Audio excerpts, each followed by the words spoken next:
When we look back on our deathbeds and think, what were the best days? It was that day that we shot content for Lola Kirke's album Trailblazer. It was that day.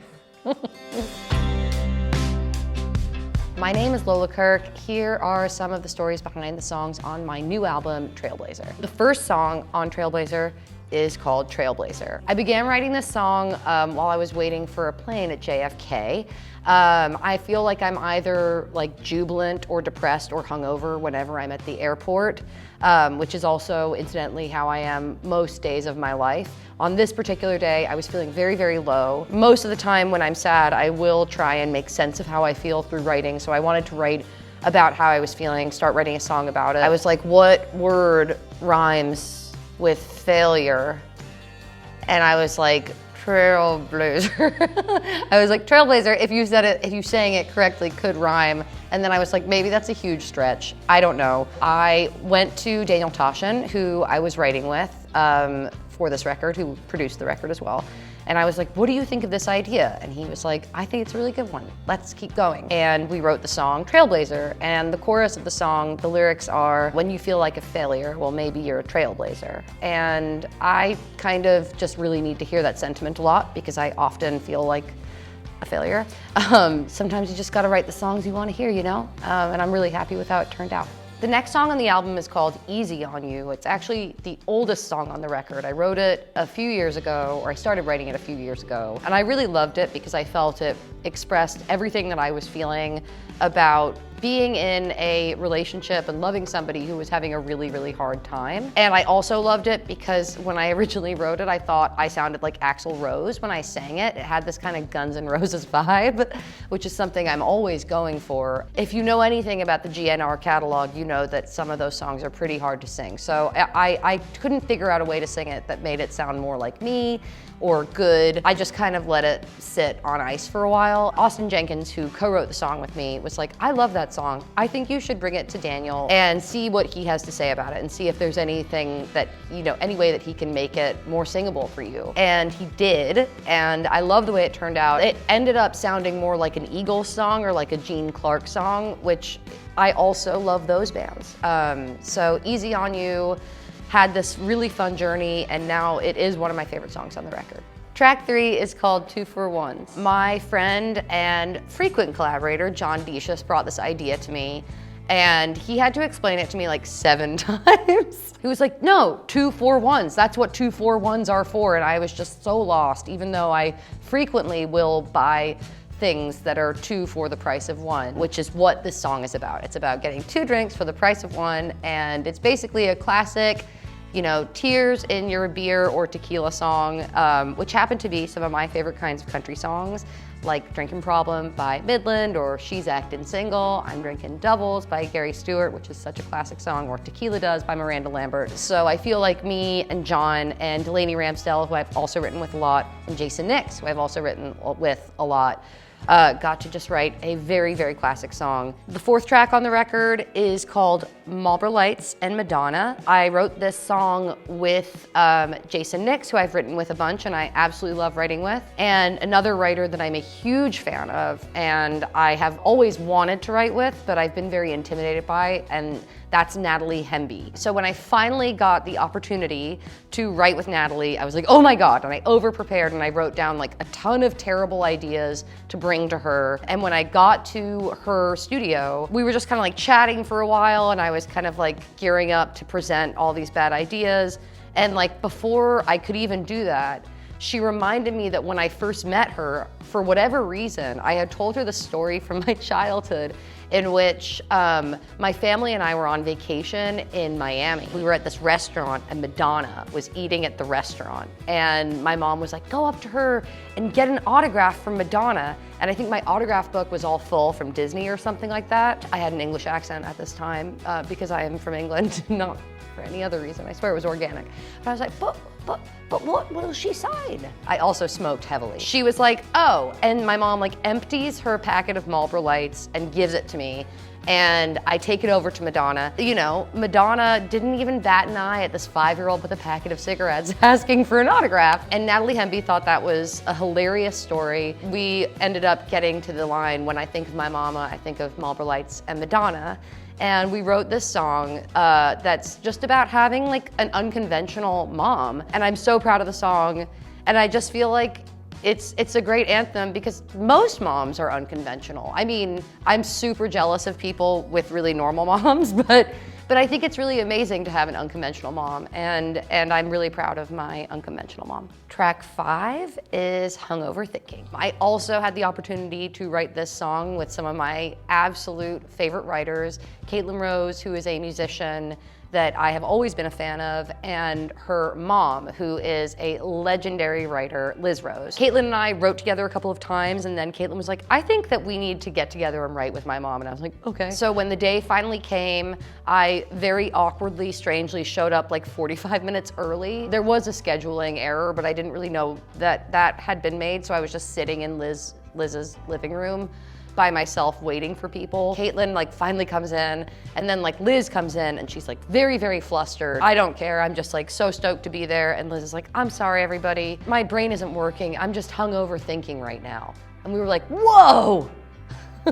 That's a title. So we ended up writing this song called Hungover Thinking. And then we ended up getting really drunk. What happened after that was I woke up the next day to a text from my dad that said, thank you so much for the call last night.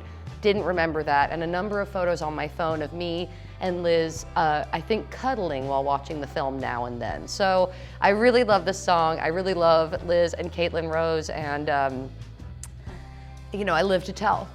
Hungover Thinking. The first song on the second side of the record is called Raised by Wolves, and this is actually the first song that I got to write with Daniel Toshin, who I wrote a lot of the songs with on the record. He is another legendary writer and musician and producer, and I was very, very also intimidated by the prospect of sitting down with him in his studio and collaborating. So what I did with that anxiety was, as soon as I met him, I was like, could I read you my book? So I've been working on my book, and I was like, I think you'll understand me better if I could just read you this. So I read him the introduction to my book, knowing that this could go like very, very badly. But he really liked it, and he got it. There was a line in the introduction of my book where I say I was raised by wolves, except those wolves wore repurposed vintage nightgowns as dinner dresses. And he was like, oh, I love that idea. Let's write a song called Raised by Wolves. Because the album and the book have come out so close to each other, there's just something so nice about having there be this kind of like intersection between the two of them, because I was writing them both at the same time as well. Track 7 is Too Damn Sexy. I got to write with so many amazing writers on this record, and I really just feel like I need to state how much gratitude I have for that. I got to write this song with Ashley Monroe, who is an incredible solo artist and also 1/3 of one of the greatest bands of all time, as far as I'm concerned, the Pistol Annies, with Angelina Presley and Miranda Lambert. So I was really excited to write with Ashley, and I brought her this idea that I'd had, which was, I came up with at another really like low, sad time. As artists, whether you're an actor or you're a writer or a musician, anything that you do, there's this incredible pressure to be online all the time and to like see your worth reflected back to you in views and likes and comments and shares and all of these things. So I was just like feeling really down about it. And then I like looked in the mirror and I was like, oh my God, I'm too damn sexy to have these thoughts of self-hate all the time. And then I was like, I should write that song. I don't know if it's gonna be good, but I'm gonna write about being too damn sexy, because one day, I'm gonna look back and think about all the time I wasted trying to be more than I am when I really have so much going on already. I feel like that's like very true for pretty much everybody.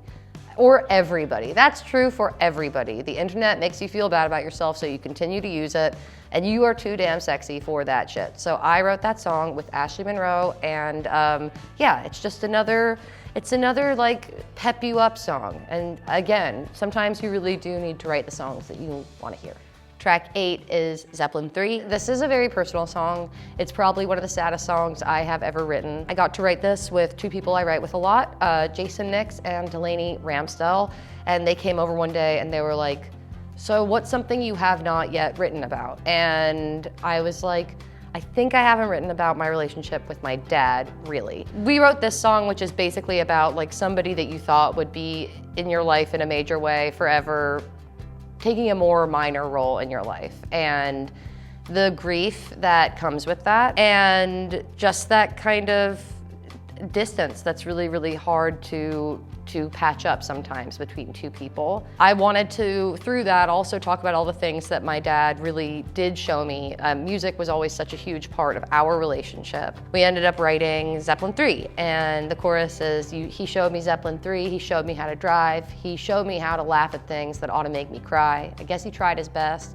and I have to believe he would have taught me how to love, but all he knew was how to leave. The next song is called Mississippi, My Sister and Me. This song really kind of emphasizes this running theme throughout the record, which is that all of the songs about family members are connected to music. My sister is a diehard Elvis fan, and I think a big defining feature of my personality and my life is like my desire for my sister to think I am as cool as I think she is. I've spent a lot of time and energy trying to make that happen, trying to connect deeper with her. More recently in my adult life, that has become a very real thing, and it's one of the most beautiful things I've ever experienced. I got to take a road trip with my sister to Graceland, and that just felt like a movie in and of itself. Most often the way that I make sense of any kind of depth in my life is through writing, so I got to write this road trip epic about this trip with my sister. Daniel Toshin helped me bring it to life, and it's one of my favorite songs on the record. The last track on